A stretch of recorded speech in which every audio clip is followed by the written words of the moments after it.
നമസ്കാരം. തൊടിയിലെ ചെടിയിലേക്ക് മാന്യപ്രേക്ഷകർക്ക് സ്വാഗതം. നാം ഇന്ന് പരിചയപ്പെടാൻ പോകുന്നത് വള്ളിക്കാഞ്ഞിരത്തെക്കുറിച്ചാണ്. പശ്ചിമഘട്ടത്തിൽ ആകമാനം കാണപ്പെടുന്ന ഒരു പ്രമുഖ ഔഷധിയാണ് വള്ളിക്കാഞ്ഞിരം. കേരളത്തിലെ മഴക്കാടുകളിലും ഇലവൊഴിയും ഈർപ്പവനങ്ങളിലും ഇവയെ കാണാം. ലൊഗാനേസിയ ഫാമിലിയിൽപ്പെട്ടതിൻ്റെ ശാസ്ത്രീയ നാമം സ്ട്രിക്നസ് കൊളംബ്രേന എന്നാകുന്നു.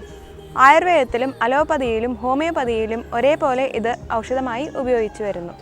വിഷസ്വഭാവമുള്ളതിനാൽ സംസ്കൃതത്തിൽ ഇതിനെ വിഷദ്രുമ എന്നാണ് അറിയപ്പെടുന്നത്. ഇലകൾ വൃത്താകാരത്തിലും മധ്യഭാഗം തടിച്ചും രണ്ടറ്റം അല്പം വീതിയും കുറഞ്ഞാണ് കാണപ്പെടുന്നത്.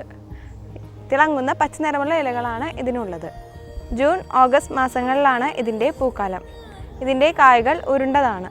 ഒരു നാരങ്ങയുടെ വലിപ്പമുള്ള ഇതിൻ്റെ ഫലം പഴുക്കുമ്പോൾ ചുവപ്പ് നിറമാകുന്നു. ഇതിൻ്റെ പുറന്തോട് വളരെയധികം കട്ടിയുള്ളതാകുന്നു. ഇതിൻ്റെ ഉള്ളിൽ മാംസളമായ ഭാഗമാണ് ഉള്ളത്. ഇതിൻ്റെ വേര്, തൊലി, തടി, വിത്ത് എന്നിവയെല്ലാം ഔഷധയോഗ്യമുള്ള ഭാഗങ്ങളാകുന്നു. ഇതിൻ്റെ കൂടുതൽ ഔഷധമൂല്യങ്ങളെക്കുറിച്ച് ഡോക്ടർ CN ശ്രീകൃഷ്ണൻ നമ്മളോട് വിശദീകരിക്കുന്നതാണ്.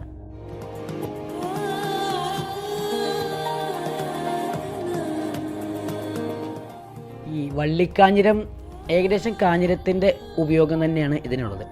ഇതിന് പ്രത്യേകത എന്താ വെച്ചാൽ ഇതൊരു വാതശമനമാണ്. ഒരു സ്ട്രിക്റ്റിൻ കുറച്ചുണ്ട്. അപ്പോൾ ഇതിൽ നിന്ന് എടുക്കുന്ന എണ്ണ അല്ലെങ്കിൽ ഇതിട്ട് എണ്ണ കാച്ചി കഴിഞ്ഞാൽ ഈ വേദനയ്ക്ക് വളരെ ശമനമുണ്ടാകും. ഈ സ്ട്രിക്റ്റിൻ കാരണം അത് ഈ വലിയ വേദന ഉണ്ടെങ്കിൽ പെട്ടെന്ന് തന്നെ ആക്ഷൻ ഉള്ളതാണ്. അതുപോലെ ഈ വാദത്തിൻ്റെ നീരൊക്കെ ഉള്ള കണ്ടിട്ട് എല്ലാം മൃദുവായിട്ട് പരട്ടി കൊടുത്താൽ മതി. പിന്നെ ഇത് ഈ മലേറിയ എന്ന രോഗത്തിന് ഇതിൻ്റെ ഈ ഇലയൊക്കെ സമൂലമിട്ട് കഷായം വെച്ച് തേൻ ചേർത്ത് കൊടുത്തു കഴിഞ്ഞാൽ മലേറിയയ്ക്കും വളരെ നല്ലതാണ്. ഇതാണ് പ്രധാനപ്പെട്ട ഈ രണ്ട് ഉപയോഗമുള്ളത്. പിന്നെ ഈ എണ്ണ അല്ലാണ്ട് തന്നെ ഈ മസിലിക്ക് ഉണ്ടാകുന്ന ഈ ഒരു സ്റ്റിഫായിട്ടുള്ള മസിലുണ്ട്. ഈ മസിലിങ്ങനെ ടൈറ്റായിട്ടിരിക്കുക. അങ്ങനെയുള്ള കണ്ടീഷനിൽ ഇത് കഷായം ഉണ്ടാക്കിയിട്ട് ആ കഷായം കൊണ്ട് ഇങ്ങനെ ധാര ചെയ്ത് കഴിഞ്ഞാൽ ആ മസിലൊന്ന് അഴയും.